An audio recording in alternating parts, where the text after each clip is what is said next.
اللهم إني أسألك علما نافعا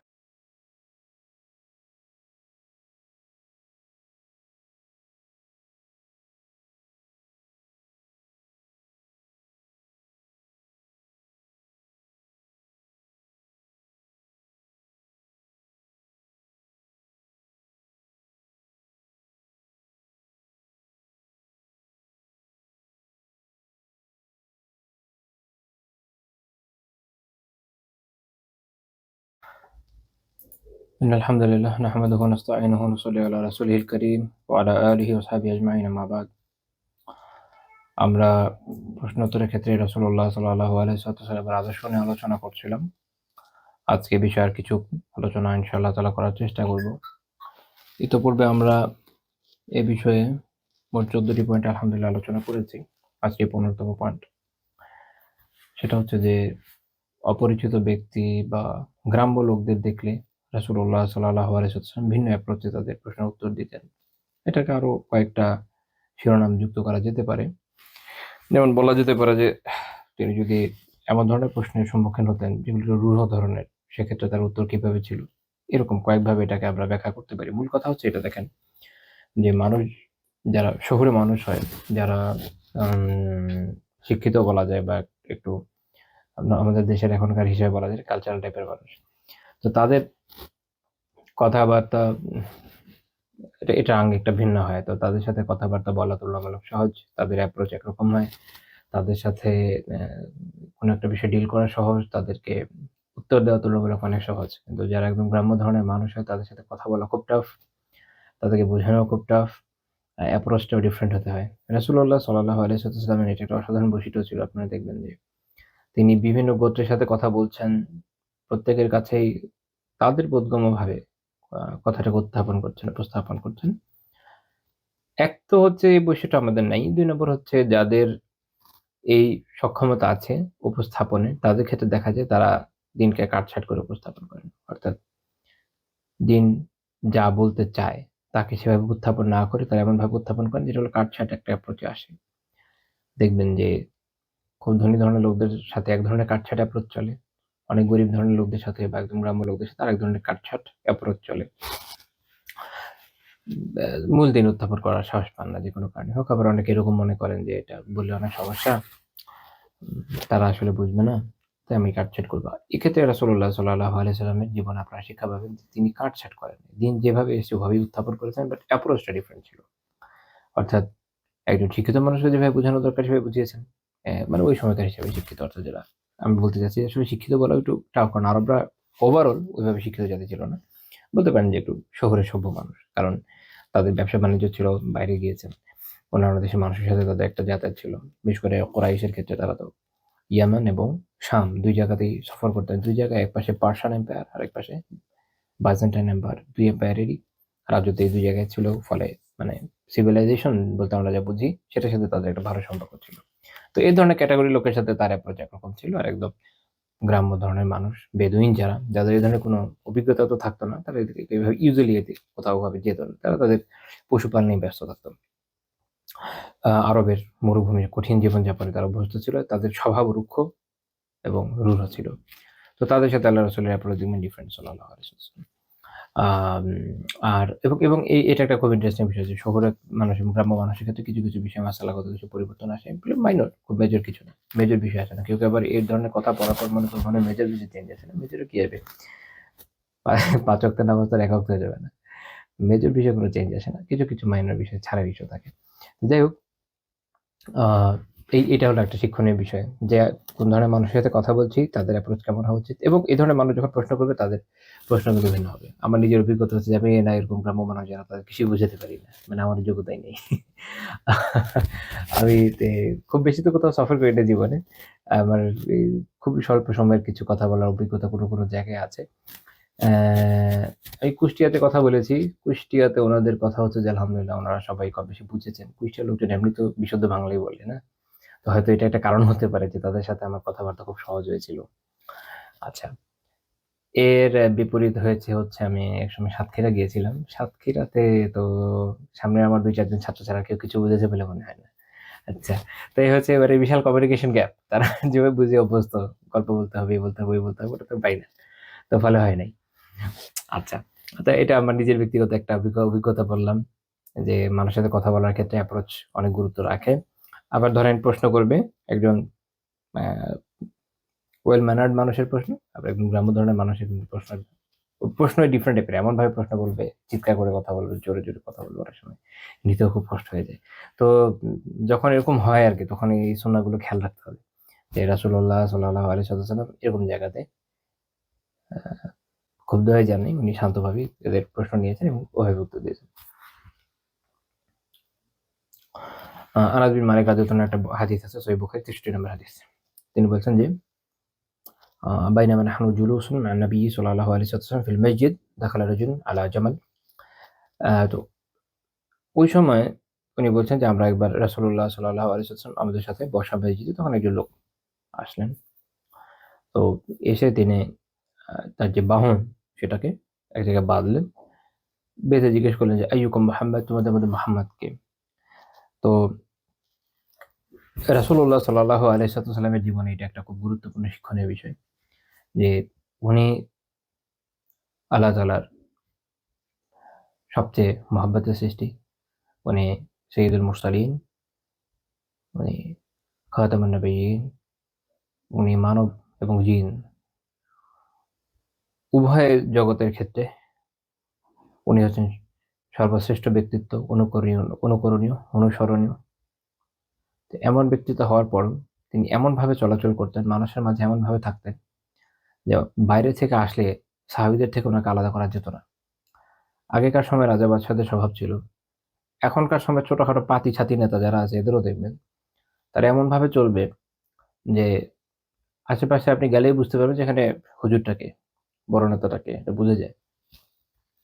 একই রকমভাবে যারা দিনের দায়ী হয়েছেন বা যারা দিন চর্চা করেন, ইলম চর্চা করেন, তাদের অনেক ক্ষেত্রেই অনেক না মনে হয় মেক্সিমাম ক্ষেত্রে এই তাদের স্বভাব এরকম যে আপনি দেখলেই বুঝবেন যে অমুক জায়গায় তার প্রভাব, প্রতাপ এরকম অনেকে সুন্দর একটা গালভরা নাম দিয়েছেন ওকার, মানে ওয়াকার থাকা লাগে যাই হোক। তো এগুলো দেখা এমনভাবে যে মানে তার থেকে মানুষ তো ১ মাইল দূরে থাকবে। কাছে যাওয়ার সাহস পাবে না। চোখ, মুখ, চেহারা, ভাব গাম্ভীর্য। আল্লাহু আ'লাম। রাসূলুল্লাহ সাল্লাল্লাহু আলাইহি ওয়াসাল্লামের জীবনে আবার এই জিনিসটা আমি পাইনি। আপনারাও পাবেন না আশা করি। নাই তার জীবনে কোত্থেকে পাবেন? মুমিনদের সাথে ওইটাই সম্পর্ক যেটা কোরআন বলেছে না রুহামাউ বাইনাহুম। প্রত্যেকে প্রত্যেকের প্রতি অনেক রহমদিল, ভালোবাসার সাথে থাকতেন, কাছে থাকতেন। বুঝা যেত না। যখন হিজরত করে রাসূলুল্লাহ সাল্লাল্লাহু আলাইহি ওয়াসাল্লাম মদিনাতে আসলেন, ২ জন মাত্র ব্যক্তি। রাসূলুল্লাহ সাল্লাল্লাহু আলাইহি ওয়াসাল্লাম এবং আবু বকর রাদিয়াল্লাহু আনহু। কিন্তু মানুষ কনফিউজ ছিল যে কোনজন আল্লাহর রাসূল সাল্লাল্লাহু আলাইহি ওয়াসাল্লাম। এত সহজ সরল সাধারণ জীবনযাপন। এমনভাবে উনি আসছেন। আবু বকর রাদিয়াল্লাহু আনহু যখন উনাকে বসিয়ে উনার উপর ছায়া দিচ্ছিলেন কাপড় দিয়ে রোদ থেকে। ওইটা দেখে মানুষ বুঝে গেছে যে কে খাদিমা কে মাখদুম। কে সেবক আর কে সেবিত। তখনই বুঝা গেছে যে রাসূলুল্লাহ কে সাল্লাল্লাহু আলাইহি ওয়াসাল্লাম। তো এরকম অনেকগুলো রিওয়ায়াত আছে যেখানে আপনারা দেখবেন যে রাসূলুল্লাহ সাল্লাল্লাহু আলাইহি ওয়াসাল্লাম এমনভাবে সাহাবীদের সাথে থাকতেন যে তাকে আলাদা করা যেত না। বলে দিতে হতো চুনি। তো যখন জিজ্ঞেস করলেন যে কে? তো উনি বলছেন যে আনাস রাদিয়াল্লাহু আনহু কি বলছেন? ওয়া নবিয়্যু সাল্লাল্লাহু আলাইহি ওয়াসাল্লাম মুত্তাকিউম বাইনা যাহরানাইহিম। আল্লাহ রাসূল সাল্লাল্লাহু আলাইহি ওয়াসাল্লাম তাদের মাঝখানে বসা। তো তখন তারা বললেন সাহাবীরা যে হাযা রাজুলুল আবিয়াদুল মুত্তাকি। এই যে বসা ব্যক্তি যিনি আ ফর্সা যে বসা ব্যক্তি তিনি। তো সে আল্লাহ রাসূলকে জিজ্ঞেস করল যে ইবনে আব্দুল মুত্তালিব, আব্দুল মুত্তালিবের সন্তান আপনি? অর্থাৎ রাসূলুল্লাহ সাল্লাল্লাহু আলাইহি ওয়াসাল্লামের দাদা ছিলেন প্রসিদ্ধ ব্যক্তিত্ব আব্দুল মুত্তালিব। কিন্তু ওনার বাবা আব্দুল্লাহ তেমন প্রসিদ্ধ ব্যক্তি ছিলেন না। তো এইজন্য প্রসিদ্ধি অনুযায়ী প্রশ্ন যে আপনি আব্দুল মুত্তালিবের সন্তান কিনা? দাদার নাতিও তার সন্তান নয়। আরবিতে এবং এটা ইসলামের একটা মূলনীতি যে আপনার উপরে যারা যাচ্ছে সবাই বাবা। বাবা, তার উপর দাদা, তার উপর পরদাদা। এরা সবাই বাবা। তো ওই হিসেবে প্রশ্ন। তো রাসূলুল্লাহ সাল্লাল্লাহু আলাইহি ওয়াসাল্লাম তাকে কি বললেন? "কদ আজাবতুক" আমি অবশ্যই তোমার প্রশ্নের জবাব দেব। অর্থাৎ সে যেরকম ডাইরেক্ট প্রশ্ন করেছে উনিও ওইভাবে একদম উত্তর। তো তিনি ওই ব্যক্তি তিনি তখন বলছেন যে ইন্নিসা ইলুকা মুসাদ্দিদ ইন্নিসা ইলুকা মুসাদ্দিদুন আলাইকা ফিল মাসআলা, যে আমি আপনাকে এমন কিছু প্রশ্ন করবো যেটা আপনার কঠিন হয়ে যেতে পারে। ফালা তাজিদ আলাইয়া ফি নাফসিক, এটা আপনি আপনার নিজের উপর নিয়েন না। তো আগেই বুঝিয়ে দিচ্ছেন যে আমি কিন্তু খুব কঠিন কঠিন প্রশ্ন করবো। উনি মূলত এটি যিনি এসেছেন ইনি ছিলেন হচ্ছে দিমাম বিন সালাবা, বনু সাদ বিন বাকার গোত্রের, এরা বেদুইন ধরনের গোত্র। তো এই জন্য আগে উনি সতর্ক করছেন আমি প্রশ্ন কিন্তু এরকম করবো। তো রাসূলুল্লাহ সাল্লাল্লাহু আলাইহি ওয়াসাল্লাম বললেন যে সাল আম্মা বাদারাক, যেটা দিয়ে শুরু করতে চাই প্রশ্ন শুরু করে সমস্যা। তো তিনি প্রশ্ন করছেন যে আসআলুকা বিরব্বিকা ওয়া রাব্বি মান ক্বাবলাক, আপনাকে প্রশ্ন করছি আপনার রবের উসিলা এবং আপনার পূর্বে যারা আছে তাদের রবেরও, মানে এদের সবার যিনি রব তার নামে আপনার কাছে এই প্রশ্ন করছি। আল্লাহু আরসালাকা ইলান নাসি কুল্লিহিম, আপনাকে কি আল্লাহ সকল মানুষের কাছে প্রেরণ করেছেন? তো রাসূলুল্লাহ সাল্লাল্লাহু আলাইহি ওয়াসাল্লামের ক্ষেত্রে যদি আপনি একটু চিন্তা করেন, হয় যে একটা জিনিস বুঝতে হলে ভিজুয়ালাইজেশন জরুরি। একজন ব্যক্তি যিনি এতগুলো বছর ধরে এটাই দাওয়া করছেন যে আল্লাহ তাআলা আমাকে পাঠিয়েছেন, এখন তার কাছে এসে প্রশ্ন করা যায় যে আল্লাহ তাআলা আপনাকে কি দিয়ে পাঠিয়েছেন, আপনাকে যে কিতাব নাজিল করেছেন আপনার উপরে, ওই কিতাবটা আমাকে শোনান, কিছু আয়াত শোনান, কিছু শুনি, আপনি কি শিক্ষা নিয়েছেন শুনি, এগুলো না। প্রশ্ন করতেছেন কোর নিয়ে যে আল্লাহ তাআলাই আপনাকে পাঠিয়েছেন, মানে বিষয়টা হচ্ছে এরকম যে এতদিন ধরে তাহলে দাওয়া হলো কিসের? আপনি তো জানেনই, কিন্তু প্রশ্নটা হার্শ প্রশ্ন। এটা এভাবে বুঝতে পারেন, মনে করেন আপনি এটা জাস্ট একটা উপমা বোঝানোর সুবিধার জন্য। মানে আইডেন্টিটিকে প্রশ্ন করা, এটা কিন্তু অনেক সময় আমাদের নফসের উপর প্রচন্ড লাগে। যেমন আপনি মনে করেন যে আপনি ফর এক্সাম্পল কোনো একটা প্রতিষ্ঠানের একটা গুরুত্বপূর্ণ পদে আছে। এখন আপনি ধরেন এই প্রতিষ্ঠানটার আপনি একদম সোল পারসন। এখন আপনাকে কেউ যদি বলে অমুক প্রতিষ্ঠানেরই আপনি, এখন এটা আপনার খুব লাগবে। ছোটখাটো কর্মচারী হলে একটা কথা, আর আপনাকে যদি প্রশ্ন করেন, ফর এক্সাম্পল আপনি যদি সিইও হন, আপনাকে যদি প্রশ্ন করে যে আপনি এই প্রতিষ্ঠানের কি আপনি এই প্রতিষ্ঠান থেকে এসেছেন, তো আপনার কিন্তু খুব লাগবে, নফসের উপর লাগবে যে ভাই এই প্রতিষ্ঠান তো আমি বানালাম, আমার উপর দাঁড়িয়ে আছে। কিন্তু আল্লাহ রাসূলের সাথে উপমা দিয়ে বলছেন, এখন ইসলাম তো উনি বানান নাই, আমি এটা জাস্ট সিনারিওটা বোঝানোর জন্য, ভিজুয়ালাইজ করার জন্য আপনাদের বোঝাচ্ছি। যে চিন্তা করেন বিষয়টাকে এইভাবে যে আচ্ছা এটা এটা এটা হচ্ছে আমি এটা মূল তো আমি, তা আমাকে এটা প্রশ্ন করছে যে এটা আপনি কি এই প্রতিষ্ঠান থেকে এসেছেন? একই রকম ভাবে মনে করেন যে বাংলাদেশে যে পার্টি আছে, এখন এটার মধ্যে একদম যে একটা প্রধান, সে মনে করেন কোথাও গেলে এখন যে ভোটার বেশি জন আছে ভোট চাইতে যাবে, এখন জিজ্ঞেস করা আছে আপনাকে কোন পার্টিকে আপনাকে পাঠাইছে, এখন সে তার কি মনে হবে যে পার্টি তো আমার নামেই চলে, আমাকে জিজ্ঞেস করতেছে। বিষয়টা অনেকটা এরকম যে যেটা আইডেন্টিটি যার উপর নির্ভর করে। ইসলামের আইডেন্টিটিটা তো রাসূলুল্লাহ সাল্লাল্লাহু আলাইহি ওয়াসাল্লামের দাওয়ার উপর নির্ভরশীল হয়েছে। অর্থাৎ ইসলামকে আমরা চিনেছি কিভাবে? আল্লাহ রাসূল সাল্লাল্লাহু আলাইহি ওয়াসাল্লামের দাওয়ার মাধ্যমে। যেমন শিবলী নোমানী রাহমাতুল্লাহি আলাইহি ওনার সিরাতুন নবী এই বিষয়ে খুব সুন্দর আলোচনা করেছেন একটা টপিকে, যে মানে ইসলামের দলিলগুলোর মধ্যে গুরুত্বপূর্ণ দলিল হচ্ছে খোদ রাসূলুল্লাহ সাল্লাল্লাহু আলাইহি ওয়াসাল্লামের যে চরিত্র, তার যে দাওয়া, তার যে স্বভাব, তার যে আচার ব্যবহার, এগুলো। কারণ মানুষ তো আগে তাকে দেখেছে, তারপর তার উপর আস্থা পেয়ে যাচ্ছে, এই লোকের উপর আস্থা রাখা যায়, ব্যক্তির উপর আস্থা রাখা যায়। তাহলে এখন শুনি তিনি কি বলতে চান। তো তিনি হচ্ছেন একটা মূল, আপনি বলতে পারেন যে মূল প্রতিচ্ছবি। এই জন্য আমরা জানি না হাদিস এসেছে যে আয়েশা রাদিয়াল্লাহু আনহা বলেছেন যে তার আখলাকি কোরআনের বাস্তব প্রতিচ্ছবি তার আখলাক। তো তিনি হচ্ছেন এটার, আপনি বলতে পারেন যে এটার মূল প্রতিচ্ছবি, দিনের মূল প্রতিচ্ছবি। তাকে জিজ্ঞেস করা হয়েছে যে আল্লাহ তাআলা কে আপনাকে পাঠিয়েছে, তখন উনি কে বললেন যে আল্লাহুম্মা নাম, হ্যাঁ আল্লাহ জানেন যে হ্যাঁ। তো তারপর তিনি আবার আল্লাহর কসম দিয়ে জিজ্ঞেস করছেন আনশুদুকা বিল্লাহি আল্লাহু আমারাকা আন তুসাল্লি সালাওয়াতিল খামস ফিল ইয়াউমি ওয়াল লাইলা, আমি আপনাকে আল্লাহর নামে এটা জিজ্ঞেস করছি যে আল্লাহ তাআলা কি আপনাকে নির্দেশ দিয়েছেন যে ৫ ওয়াক্ত সালাত প্রত্যেক দিন এবং রাতে ৫ ওয়াক্ত সালাত পড়তে হবে? তো দেখেন এটা কিন্তু আরেকটা ক্রিটিক্যাল প্রশ্ন, যে রাসূলুল্লাহ সাল্লাল্লাহু আলাইহি ওয়াসাল্লাম আল্লাহ তাআলার বিধানকে সবার কাছে পৌঁছে দিচ্ছেন। এখন তাকে এই প্রশ্ন করা হচ্ছে যে আল্লাহই বলেছেন আপনাকে, মানে আপনি নিজে বলেন নাই? বিষয় অনেকটা তো এরকম মনে হয় না শুনলে। তো আল্লাহ রাসূল কিন্তু ক্ষুব্ধ হননি, উনি শান্তভাবে উত্তর দিয়েছেন, বলছেন আল্লাহুম্মা নাম, হ্যাঁ আল্লাহ তাআলাই দিয়েছেন। তারপর তিনি আবার প্রশ্ন করছেন যে আনশুদুকা বিল্লাহি আল্লাহু আমারাকা আন নাসুমা হাদা শাহরা মিনাস সানাহ, আল্লাহ আপনাকে নির্দেশ দিয়েছেন যে আমরা এই যে ১ মাস রমাদানের এই সিয়াম পুরো বছরের মধ্যে এই মাস সিয়াম পালন করব? তিনি বলেছেন আল্লাহুম্মা নাম, হ্যাঁ আল্লাহ তাআলা দিয়েছেন। তারপর উনি আবার জিজ্ঞেস করছেন যে আনশুদুকা বিল্লাহি আল্লাহু আমারাকা আন নাখুযা হাযিহি সাদাকা মিন আগনিয়াইনা ফাতাকসিমাহা আলা ফুকারাইনা যে এই যে সদাকা, এটা আমরা আমাদের ধনীদের থেকে নিয়ে আমাদের গরিবদের মধ্যে বন্টন করে দেবে, এটা আল্লাহ তাআলা আপনাকে এই নির্দেশ দিয়েছেন? তো তিনি বলেন, আল্লাহুম্মা নাম, হ্যাঁ, আল্লাহ তাআলা দিয়েছেন।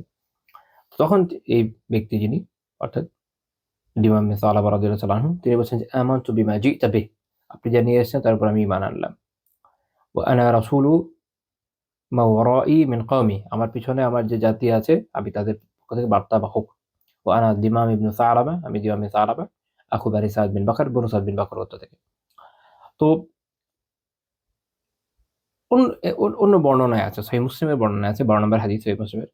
তিনি এরপর বলেছেন যে ওয়াল্লাযী বাআসাকা বিল হক, যিনি আপনাকে সত্য প্রেরণ করেছেন, তো আল্লাহ তাআলার কসম, লা আজিদু আলাইহিন্না ওয়া লা আনকুসু মিনহুন্না, আমি এটা বাড়াবো না, এটা কমাবো না। এখন অনেকে এটার মানে মনে করেছেন যে আমি শুধু এই কয়টা জিনিস আমল করবো, এটার অর্থ এটা না। আমি এর থেকে বাড়ায়ও দিব না, এর থেকে কমায়ও দিব না। দিন জানিয়ে এসেছে, দিনকে আমি পরিপূর্ণরূপে অ্যাকসেপ্ট করলাম। এটা হলো এটার মূল কথা। তো নবী সাল্লাল্লাহু আলাইহি ওয়াসাল্লাম কি বলেন? লা ইন সাদাকা লা ইয়াদখুলান্নাল জান্নাহ, সে যদি এই কথা সত্যবাদী হয় তাহলে সে জান্নাতে প্রবেশ করবে। এটা আমি যে ব্যাখ্যাটা করলাম, এই ব্যাখ্যার সাপোর্ট আছে ইমাম আহমদ রাহিমাহুল্লাহর রিওয়ায়াতে। ইমাম আহমদ রাহিমাহুল্লাহ এটাকে আরো বড় আকারে বর্ণনা করেছেন। এটা একটা ফায়দা, ইলমি ফায়দা, যে ইমাম বুখারী এবং মুসলিম রাহিমাহুল্লাহ মূলত ইমাম আহমদ রাহিমাহুল্লাহ ছাত্র ছিলেন। ইমাম আহমদ রাহিমাহুল্লাহ অনেক রিওয়ায়াত, অনেক বিস্তারিত আলোচনা করেছেন আর মুসনাদে। তো ওগুলো সহিহ বুখারী এবং মুসলিমে যদি এসেও থাকে, তখন দেখা যায় যেগুলো তুলনামূলক ছোট আকারে এসেছে। ওনারা ওনাদের অধ্যায়ের সাথে সম্পৃক্ত করে উল্লেখ করেছেন, যেমন ইমাম বুখারী রাহিমাহুল্লাহ। ইমাম বুখারী রাহিমাহুল্লাহ আবার একই রিওয়ায়াতকে কখনো ভেঙেছেন, কখনো এক অধ্যায়ে এনেছেন কিছুটা কথা, আরেক অধ্যায়ে এনেছেন কিছুটা, প্রয়োজন অনুযায়ী।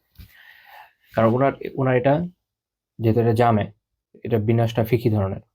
কিন্তু ইমাম আহমদ রাহিমাহুল্লাহ ওনার কিতাব হলো মুসনাদ, অর্থাৎ সাহাবীর যা বর্ণনা হুবহু পুরোটা উনি এনেছেন, ফিকহি ওদের বিন্যস্ত করেননি, কাজে ওনার এই প্রয়োজন ছিল না। তো এই জন্য মুসনাদে অনেক ক্ষেত্রে একটা হাদিসের অনেক বিস্তারিত পাওয়া যায়, যেটা বুখারী বা মুসলিমে এটা নাই। এই জন্য যারা আলিম, বড় আলিম যারা, তারা অনেক সময় কি করেন, ওই কিতাবে যান দেখার জন্য, যেটা মূল উৎস যেগুলো সেগুলোতে কি আছে, কত বিস্তারিত আছে। তো ওটা না দেখলে অনেক সময় মানুষ ভুল বুঝে। আর যেমন এই হাদিসের উপরে ভিত্তি করে আলিমরা অনেক সময় এটা চিন্তা করেছেন যে এই যে সাহাবী যিনি প্রশ্ন করলেন এসে, দিমামে সালাবা রাদিয়াল্লাহু তাআলা আনহু, কেউ মনে করেছেন যে উনি মনে হয় আগেই উনি মনে হয় আগেই মুসলিম ছিলেন, এসে শুধু এগুলো একটু জিজ্ঞেস করে নিয়েছেন। যেমন কাজী আযম রাহিমাহুল্লাহ তাআলা মনে করেছেন যে এটা সঠিক না। এর কারণ হচ্ছে মুসনাদ আহমদে স্পষ্ট আছে যে উনি তখন ইসলাম কবুল করেছেন। তো সেটা হচ্ছে যে সেখানে বর্ণনা এরকম যে হাত্তা ইযা ফারাগা, যখন তার সব প্রশ্ন শেষ হলো, তিনি বললেন ফাইন্নী আশহাদু আল্লা ইলাহা ইল্লাল্লাহ ওয়া আশহাদু আন্না মুহাম্মাদার রাসূলুল্লাহ, আমি এটা সাক্ষ্য দিচ্ছি যে আল্লাহ তাআলা ব্যতীত কোনো ইলাহ নাই এবং মুহাম্মদ তার রাসূল সাল্লাল্লাহু আলাইহি ওয়াসাল্লাম। সাউআদ্দি হাযিল ফারাইদা, এবং আমি এই সব ফরজ আদায় করব, অবশ্যই অচিরেই এই সব ফরজ আমি আদায় করব। ওয়া আজতানিবু মা নাহাইতানি আনহু, আর আপনি আমাকে যা থেকে নিষেধ করেছেন, এই হাদিসে কিন্তু নিষেধের কথা নাই আসলে। এর মানে ওভারঅল দিন থেকে যা নিষেধ আসছে। ওয়া আজতানিবু মা নাহাইতানি আনহু, আপনি আমাকে যা নিষেধ করেছেন তা আমি বর্জন করব। সুম্মা লা আজিদু ওয়া লা আনকুস, এরপর আমি না কিছু বাড়াবো না কিছু কমাবো। অর্থাৎ দিন যা দিয়েছে তা আমি যা আছে এভাবে অ্যাজ আ হোল, দিন যেভাবে আমাদের কাছে এসেছে এভাবে পালন করবো, এটা বাড়াবোও না, এটাকে কমাবো না। বিদআতেরও ইনকার করা হচ্ছে, কমায় দেওয়া থেকেও ইনকার করা হচ্ছে। এটা এই হাদিস হাসান, শোয়েব আহমদ রাহমাতুল্লাহ আলাইহি করেছেন মুসনাদ আহমদের 2380 নম্বর হাদিস। আরো একটা জায়গায় এই রিওয়ায়াত আছে মুসনাদে। যাই হোক, তো এ থেকে এটা বোঝা গেল যে যখন আপনার কাছে কেউ আসতেছে দিন সম্পর্কে জানার জন্য, তখন তার ব্যবহার যেটাই হোক না কেন, যদি সে জানার ব্যাপারে আগ্রহী হয়, একজন মুমিনের দায়িত্ব হচ্ছে তাকে জানিয়ে দেওয়া। বিশেষ করে যারা আহলুল ইলম, তাদের আরো বেশি দায়িত্ব, কারণ তারাই তো এটার ধারক ও বাহক, তাই না?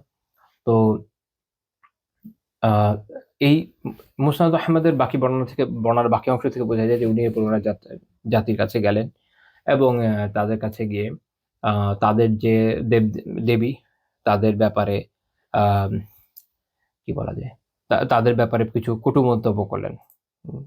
অর্থাৎ এর আগ পর্যন্ত উনি ইসলামে সেটা ওনার জাতীয়ভাবে জানতো না, কিন্তু দেখা যাচ্ছে যে উনি এরপরে গিয়ে এই বিষয়ে তাদের যে, অর্থাৎ এই যে কি বলবো, মূর্তি পূজার বিষয়ে তাদের যে ভুল ধারণা, সেটাকে উনি খণ্ডন করার চেষ্টা করেছেন এবং ইসলাম সম্পর্কে তাদেরকে জানিয়েছেন, যেটা মুসনাদ আহমদের বাকি বর্ণনা থেকে পাওয়া যায়, মানে এই হাদিসের পরবর্তী অংশ থেকে যেটা পাওয়া যায়।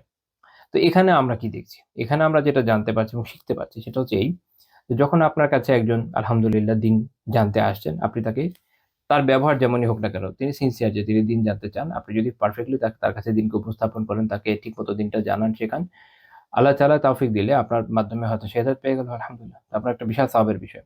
অনেক সময় এই বিষয়টা আমাদের খেয়াল থাকে না। কেউ যখন এসে একটু রুড বিহেভ করে বা এমনভাবে প্রশ্ন করে যেটা আসলে শোভনীয় লাগে না, তখন আমরা কি করি? আমাদের রাগ আসে, ভালো লাগে না। আমরা মনে করি, না এর আগে উত্তর দেব না, অন্য কাউকে দিই। বাট হতে পারে যে এই ব্যক্তিই আসলে আন্তরিক ছিল। যেখানে আরেকজন খুব সুন্দর করে আদবের সাথে আমাকে জিজ্ঞেস করতেছে, কিন্তু আসলে তার গ্রহণ করার কোনো ইচ্ছা নাই। হতে পারে, এরকম তো হয়। দেখবেন যে একজন প্রশ্ন করছে এত সুন্দর করে, এত আদবের সাথে করছে, ওর জানার মানার কোনো আগ্রহ নেই। ও শুধু আমাকে দিয়ে হয়তো একটা উত্তর নেওয়ার চেষ্টা করছে, যেটা নিয়ে হয়তো পরে একটা কিছু ঝামেলা করবে। তো সে বিচিত্র সময় আমরা বাস করি। এটা কিন্তু হয়। আবার অনেকে শুধু জানার জন্য জিজ্ঞেস করে। হুম? বা সে বেশি কয়েকটা মত জানে, ভাবলো যে দেখি উনি কি বলে, কয়েকটা জেনে নিলাম। কিন্তু তার ওইরকম মানার কোনো আগ্রহ নাই। অন্যদিকে একজনের হয়তো ব্যবহার তো ভালো না, কিন্তু সে যেটা শুনছে এটা সলিড। সে আন্তরিকভাবেই জানতে চায়। তো এইজন্য আমাদের এটা দেখা খুব বেশি জরুরি না যে কে প্রশ্ন করছে। বেশি জরুরি এটা যে আমি আসলে আল্লাহ তাআলার দ্বীনকে পৌঁছে দেওয়ার যে দায়িত্বটা, যে আমানা আমাদের কাছে রাসূলুল্লাহ সাল্লাল্লাহু আলাইহি ওয়াসাল্লাম রেখে গেছেন, সেটা যেন আমরা আদায় করি, সেটার দিকে আমাদের খেয়াল রাখতে হবে। যদি এটা আমরা করতে পারি, এই সুন্নাহ যেমন করতে পারি, তো দেখবে যে তাহলে আল্লাহ তাআলার মেহেরবানিতে হয়তো অনেকের কাছে আমরা দ্বীনকে পৌঁছে দিতে পারবো। এখনই দেখেন আমাদের দেশে তো দাওয়া অনেক ক্ষেত্রে একটু সংকীর্ণ হয়ে গেছে। আমি তো এর আগেও মনে হয় বলেছি, দেখবেন যে অতি শহুরে এলাকা যেগুলো বেশি উন্নত অঞ্চল যেসব জায়গায়, সেখানে যেমন ধরেন ঢাকায়, কথায় কথা। ঢাকায় আলহামদুলিল্লাহ অনেক আলিম আছে, অনেক মাদ্রাসা হয়েছে। কিন্তু আপনি এখনো উত্তরবঙ্গে এবং অনেক এরিয়া আছে, ওখানে গেলে আপনি দেখবেন যে তেমন প্রতিষ্ঠান নাই। ইভেন রাখা যায় না। মানে কাউকে বেতন দিয়ে অনেক সময় রাখা যায় না। তো ফলে অনেক দূর পর্যন্ত মানুষ হয়তো দিন থেকে বঞ্চিত হচ্ছে। তো যাদের সক্ষমতা আছে, সেসব আলিম তালেব ইলমদের উচিত এইসব জায়গায় যাওয়া, এবং যেসব ভাইদের সক্ষমতা আছে তাদের উচিত সেসব জায়গায় ফান্ড করা, সাহায্য করা, যেন কাজগুলো জারি থাকে। আচ্ছা, ১৬ নম্বর পয়েন্ট। প্রশ্নের আদব শেখাতে তিনি কখনো উত্তর দানে বিরত থাকতেন। সহিহ বুখারী ৫৯ নম্বর হাদিস। খুবই গুরুত্বপূর্ণ একটা হাদিস, এবং আমরা এখান থেকে ইনশাআল্লাহ তাআলা বেশ কিছু বিষয় শিখব। আ সেটা হচ্ছে আবু হুরায়রা রাদিয়াল্লাহু আনহু বলছেন যে বাইনামান নবী সাল্লাল্লাহু আলাইহি ওয়াসাল্লাম ফি মাজলিসিন ইউহাদ্দিসুল কওম। আমাদের মাঝে নবী সাল্লাল্লাহু আলাইহি ওয়াসাল্লাম ছিলেন, এবং উনি কথা বলছিলেন, বক্তব্য দিচ্ছিলেন জাতির সামনে, একদল লোকের সামনে। জাআহু আরাবিয়্যুন, একজন বেদুইন আসলেন। তো তিনি এসে জিজ্ঞেস করলেন যে মাতা সা। দেখেন রাসূলুল্লাহ সাল্লাল্লাহু আলাইহি ওয়াসাল্লাম কিন্তু কথা বলছেন। আমি এটা নিয়ে পরে আলোচনা করব। এটা থেকে শিক্ষাগুলোর মধ্যে আসবে একটা বিষয়। অর্থাৎ রাসূলুল্লাহ সাল্লাল্লাহু আলাইহি ওয়াসাল্লাম অলরেডি কথা বলছেন। একদল সাহাবীর সাথে কথা বলছেন। তো তখন একজন এসে জিজ্ঞেস করছেন যে মাতা সা, কিয়ামত কখন হবে? ফামাদা রাসূলুল্লাহ সাল্লাল্লাহু আলাইহি ওয়াসাল্লাম ইউহাদ্দিসু। নবী সাল্লাল্লাহু আলাইহি ওয়াসাল্লাম কিন্তু উত্তর দিলেন না। তিনি উনার যে কথা এটা চালাতে থাকলেন। এখন উপস্থিত সাহাবীরা যারা, তারা দেখছে যে আল্লাহর রাসূলকে একজন এসে জোরে প্রশ্ন করেছে। সবাই শুনছে, কিন্তু আল্লাহর রাসূল উত্তর দিচ্ছেন না। তো ক্বালা বা'দুল কওম, একদল এরকম বললেন যে সামিয়া মা ক্বাল। তিনি তিনি যেটা এই বেদুইন সাহাবী তিনি যে প্রশ্ন করেছেন, সামিয়া মা ক্বালা, এটা তিনি শুনেছেন।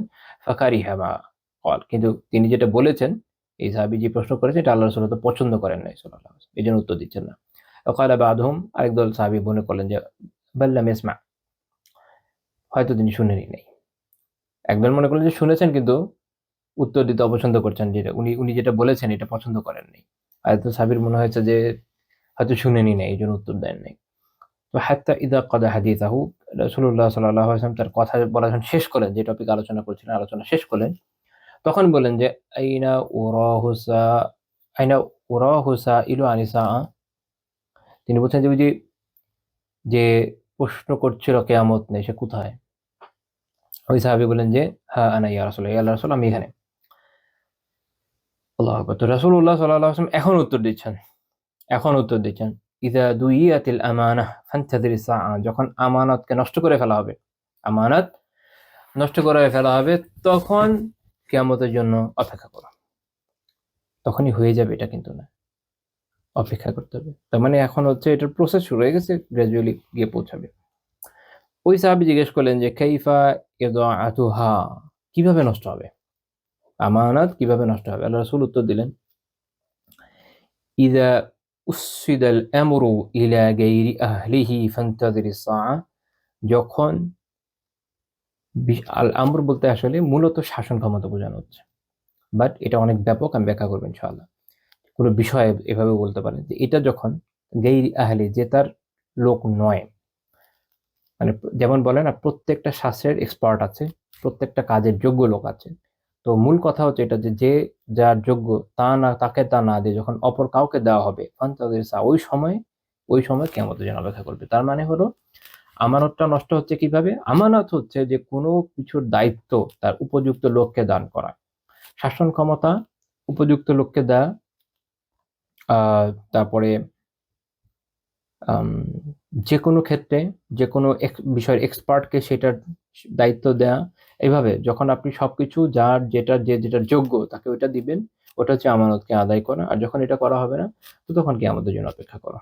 এটা এই হাদিস থেকে আসে। এখন একটু ব্যাখ্যার দিকে যাই।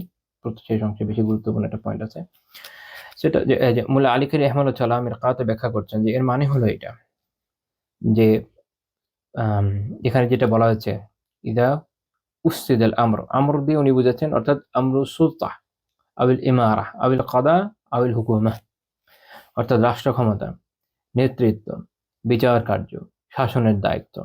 এইটা ইলা গায়রি আহলিহি উনি ব্যাখ্যা করছেন, অর্থাৎ এর মানে হচ্ছে আই মিম্মান লাম ইউজাদ ফিহি শারাইতু আল ইহতিকাক, এইটার দায়িত্ব আঞ্জাম দেওয়ার প্রয়োজনীয় যোগ্যতা শর্তাবলী যার মধ্যে নাই। কান নিসা যেমন নারী, কারণ এটা শরিয়া নারীদের জন্য রাখে নাই। ওয়াসবিয়ান শিশু, ওয়াল জাহালা মূর্খ, ওয়াল ফাসাকা ফাসেক ব্যক্তি প্রকাশ্য পাপাচারে বিভিন্ন ধরনের পাপে লিপ্ত, ওয়াল বাখিল ওয়াল জাবানি কৃপণ ব্যক্তি ভীরু ব্যক্তি। কারণ এইগুলো এমন সব বিষয়, এখানে একটা গুরুত্বপূর্ণ বিষয় মনে রাখেন, ইলা গায়রি আহলিহির মিসদাক বর্তমান সময়ে রাষ্ট্র ক্ষমতার ক্ষেত্রে সবচেয়ে গুরুত্বপূর্ণ বিষয় হচ্ছে ইসলাম ব্যতীত অন্য সবকিছু। রাষ্ট্রকে শাসনের মূল কর্তৃত্ব হলো ইসলামের। তাকে যখন দেওয়া হয় নাই, সেখান থেকে সরিয়ে এসে আপনার অন্য কোনো মতবাদের হাতে হস্তান্তর করা হয়েছে। সেটা সেকুলারিজম হোক, সেটা সোশ্যালিজম হোক, সেটা কমিউনিজম হোক, যে কোনো ধরনের মতবাদ হোক বা কোনো হাইব্রিড মতবাদ হোক না কেন, তখনই এটা অলরেডি চলে গেছে আমাদের এখনকার সময়। আর মুল্লা আলী কারি রহমাতুল্লাহ যখন আলোচনা করছেন, সেটা তো অনেক কাল আগে, তখন অন্তত ইসলামী রাষ্ট্র ব্যবস্থা কায়েম ছিল সব জায়গায়। তখনকার প্রেক্ষাপটে উনি বলছেন যে এমন লোকদেরকে দেওয়া যাদের ইসলামী রাষ্ট্র ক্ষমতায় বসার কথা না, কিন্তু ওই সময় এটা হচ্ছিল। উনি ওই প্রেক্ষাপটে আলোচনা করছেন। আর এখন তো ওই জিনিসই নেই, এখন তো আমরা সেকুলারিজমের মধ্যে বসে আছি। তো তখনকার প্রেক্ষাপটে উনি বলছেন যেমন নারী, কারণ ইসলাম এটা নিষেধ করেছে নারীদেরকে শাসন ক্ষমতা দেওয়ার ক্ষেত্রে। 2 নম্বর হচ্ছে শিশু, আর শিশুখানে কি বুঝবে? কিন্তু আমরা ইসলামের ইতিহাসে জানি যে মাঝখানে বিভিন্ন ইসলামী রাষ্ট্র সব দেখেছে ছোট ছোট বাচ্চাদেরকে ক্ষমতা বসিয়ে দিয়েছে, তার ওলি হিসাবে অমুক তমুক রাষ্ট্র শাসন করেছে। আমাদের এখানে গুরুত্বপূর্ণ উদাহরণ হচ্ছে আকবর, বাচ্চা বসে ক্ষমতা বসে গেছে। আচ্ছা, তারপরে যে মূর্খ, যার জ্ঞানই নেই শরিয়া সম্পর্কে, আকবর আরেকটা উদাহরণ। এরপরে হচ্ছে কি যে ফাসেক, যে বিভিন্ন প্রকাশ্যে পাপাচারে লিপ্ত, হয়তো গান বাজনায় লিপ্ত, মদ পানে লিপ্ত, জেনা ব্যভিচারে লিপ্ত, যেটা ওসমানীদের মধ্যে, মুঘলদের মধ্যে, তুর্কি অন্যান্য বিভিন্ন শাসন ব্যবস্থার মধ্যে অনেক বেশি পাওয়া যেত, বুয়াইদের মধ্যে আছে। আর এখন তো বাদই দেন। এখন তো বললাম কি মূল সমস্যা, মূল জায়গায় আমাদের সমস্যা, এরপরে শাখা প্রশাখা তো বাদই দেন। তারপর উনি বলছেন যেমন একটা গুরুত্বপূর্ণ বিষয় বাখিল, কৃপণ। কারণ শাসক নেতৃত্বের যে যিনি থাকবেন, কৃপণ হলে চলবে না। তাহলে তিনি কি করবেন? সবকিছু এমন ভাবে জমাবেন যে বাহিনী ধ্বংস হয়ে যাবে। এটার উদাহরণ আসলে অনেক আছে, ওগুলোর মধ্যে এখন আমরা যাচ্ছি না। আর হচ্ছে ভীরু, ভীরু হলে বড় সমস্যা। ভীরু হলে আপনি কি করবেন? আপনি কিভাবে ক্ষমতা সামলাবেন? আপনার তো যুদ্ধের উপরে থাকতে হবে, কখনো সামরিক আর কখনো মানসিক। হ্যাঁ, battle of heart and mind, ওইটা দিয়ে আপনাকে আগে যেতে হয়। ভীরু হলে ওই লোক আসলে পারবে না। তো উনি বলছেন যে এরকম যারা তাদেরকে দেওয়া। তারপর তিনি বলছেন আরেকটা হচ্ছে কি, আরেকটা হচ্ছে ওয়ামান লাম ইয়াকুন কুরাইশিয়া, ওয়ামান লাম ইয়াকুন কুরাইশিয়া ওয়ালাউ কানা মিন নাসলি সালাতিন জামানি, এবং কুরাইশ যে না এমন কাউকে খেলাফতের দায়িত্ব অর্পণ করা, যে হয়তো সময় কোনো সুলতান বা সম্রাটের বংশধর হয়। উনি বলছেন যে ওয়াহাদা ফিল খলিফা, এটা হচ্ছে খিলাফার ক্ষেত্রে। কারণ ইসলামী শাসনের ক্ষেত্রে খলিফার দায়িত্ব আল্লাহ তাআলা কুরাইশদের জন্য রেখেছেন। মুসনাদ আহমদের হাদিস 12,900 নম্বর হাদিস, সহিহ হাদিস, এটা যে আল আইম্মাতু মিন কুরাইশ, ইমাম অর্থাৎ এটা হচ্ছে ইমামাতুল কুবরা, খলিফার দায়িত্ব কাদের? কুরাইশ, মিন কুরাইশ, কুরাইশ থেকে হবে। ওয়ালাহুম আলাইকুম হক ওয়া লাকুম মিসলু যালিক, তোমাদের উপর তাদের হক আছে, কুরাইশদের হক আছে, আর তাদের উপর তোমাদের হক আছে। মানে তোমাদের উপর তাদের হক কি? তারা শাসন করবে, আর তোমাদের উপর তাদের হক হচ্ছে আনুগত্য করা।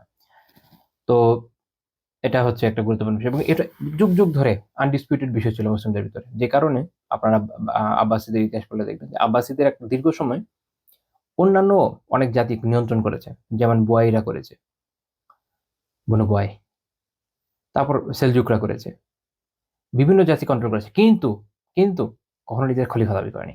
কি করেছে? খলিফাকে নিজেদের কন্ট্রোলে রেখেছে, রেখে তাদের মাধ্যমে রাষ্ট্র শাসন করিয়েছে, বা তাদের থেকে নিজের সুলতান হিসাবে স্বাধীনের মতো জীবনযাপন করেছে, বা তার বিভিন্নভাবে ফ্যাসিলিটি নিয়েছে, কিন্তু খলিফাকে পদচ্যুত করে না যতক্ষণ না পর্যন্ত, পদচ্যুত বলতে মানে খিলাফত জিনিসটাকে কোরাইদের থেকে নিয়ে একদম নিজেদের হাতে নিয়ে নেওয়া, যে আমরা যেহেতু অলরেডি বিশালত্ব রাজত্ব করি তাহলে আমরা খলিফা হয়ে যাই, এই কাজটা তারা করে নাই। এটা যখন মঙ্গলরা এসে হালকুখান ধ্বংস করে দিল বাগদাদ, তখন এসে তারা খলিফাকে হত্যা করলো। এরা কোনো এই কাজ করে নাই যে একদম কোরাইদের হাত থেকে খিলাফতটাকে নিয়ে যাওয়া। এর কারণ হচ্ছে এটা সবাই জানে যে আনডিসপিউটেড বিষয়, সকল মাযহাবের কিতাবে এটা আছে যে খলিফা কোরাইশদের হতে হবে। এর আন্ডারে সুলতান হন, অন্যান্য গোত্র থেকে কোনো সমস্যা নেই, মন্ত্রী হোক অন্যান্য গোত্র থেকে কোনো সমস্যা নেই, কোরাইশ থেকে হবে খলিফা। তো উনি বলছেন যে যেমন এই ধরনের কাজ যখন করা হবে, উনি বলছেন যে এটা হচ্ছে ওই সময়। তো এটা তো অনেক আগে থেকে আমরা জানি চলছে, তো এটা মানে তো তাহলে কিয়ামতের যে আলামত আমরা অনেক আগে থেকে দেখছি, তাই না? তো এখনকার সময় অনেক আগে থেকে দেখা যাচ্ছে, দিনে দিনে এটা আর পূর্ণতার দিকে যাচ্ছে, যত সময় যাবে পূর্ণতার দিকে যাবে এবং গ্র্যাজুয়ালি মানুষ আরো অন্যান্য খারাপ জিনিসের দিকে এগিয়ে যাবে। তারপর মোল্লা আলী রহমাল্লাহ বলছেন ওয়াকিস আলা হাযা সাইরা أولي الأمر وشأن وأرباب المناصب من التدريس والفتوى والإمامة والخطابة وأمثال ذلك مما يفتخر به الأقران। তো এইটার সাথে উনি বলছেন যে কিয়াস করে দেখতে হবে, অনুমান করতে হবে অন্যান্য সকল যত দায়িত্ব, গুরুত্বপূর্ণ ব্যক্তি, উচ্চপদে আসন ব্যক্তিদের যে সকল বিষয় রয়েছে এগুলোকে, যেমন উনি উদাহরণ দিয়েছেন যেমন শিক্ষকতা, যেমন তেমন তাদের শিক্ষকতা, ফতোয়া দেওয়া, ইমামা, নেতৃত্বের বিষয় হতে পারে, বা ইমারা হতে পারে, বিভিন্ন অঞ্চলের আঞ্চলিক শাসক হতে পারে, বা অন্যান্য দেশের শাসক হতে পারে, খুতবা প্রধান ইত্যাদি যে কোনো ক্ষেত্রে, যেটা নিয়ে মানুষ একে অপরের উপর অহংকার করে। অর্থাৎ মূল কথা হচ্ছে এটা যে কোনো গুরুত্বপূর্ণ বিষয়, এখন আমরা যদি আমাদের দেশের ক্ষেত্রে চিন্তা করি, দেখবেন যে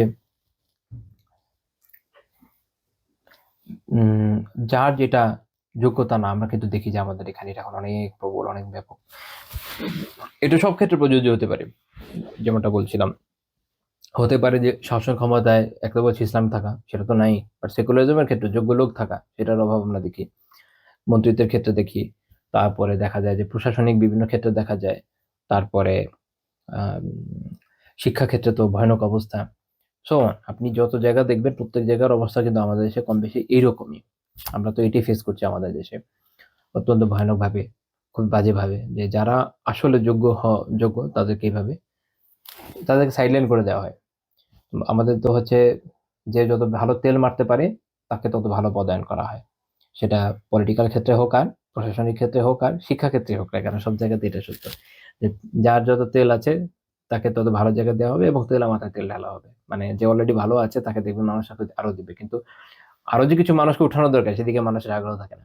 আচ্ছা, তো এই হাদিস থেকে আমরা তো এই বিষয়টা বুঝলাম যে কিয়ামতের আলামতের মধ্যে আমরা আছি, ট্রু।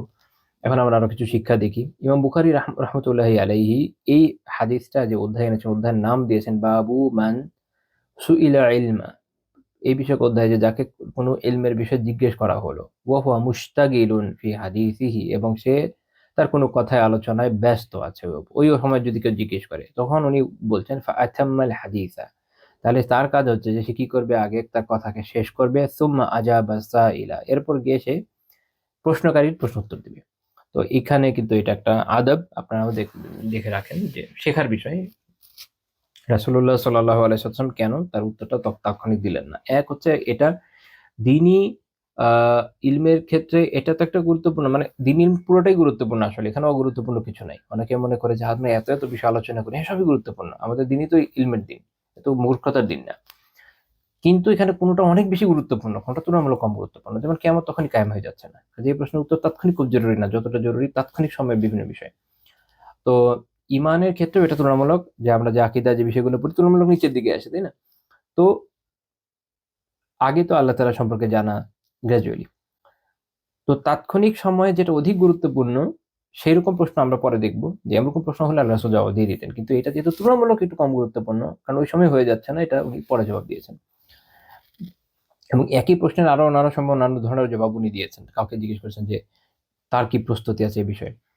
তো এখানে এটা বোঝা গেল যে যেহেতু এটা তাৎক্ষণিক খুবই গুরুত্বপূর্ণ বিষয় না, এই জন্য উনি কথাটা শেষ করলেন না, উনি আগে তাৎক্ষণিক উত্তর দিলেন না, তিনি তার যে নিজের বক্তব্য আগে থেকে চলছিল ওটাকে শেষ করলেন। এখানে যারা আলোচক তাদের জন্য একটা শিক্ষা হচ্ছে যে, সুন্নাহর শিক্ষা হচ্ছে যে তারা তাদের কথা শেষ করে তারপর গিয়ে উত্তর দেবে, এবং যারা প্রশ্ন করবে তাদেরও শিক্ষার বিষয় হচ্ছে যে আপনার প্রশ্নকে পকেটে রাখেন, পারলে কাগজে লিখে রাখেন, যদি ভুলে যাওয়ার সম্ভাবনা থাকে, কিন্তু প্রশ্নটা করবেন পরে, আগে বেচারা যে কথা বলছে কথাটা শেষ করতে দেন। কারণ মানুষ যখন কথা বলে, ওর মাঝখানে কেউ কথা বললে মনোযোগ বিঘ্নিত হয়, নিজেই তো অন্য চিন্তায় চলে গেলে কথা হারিয়ে ফেলি আমরা। আর একজন এসে যদি মাঝখানে কথা বলে কিভাবে শিখবো, কিভাবে বলবো, দেখা যাবে মূল কথাই ভুলে গেছি যেটা আলোচনা করছিলাম। আচ্ছা,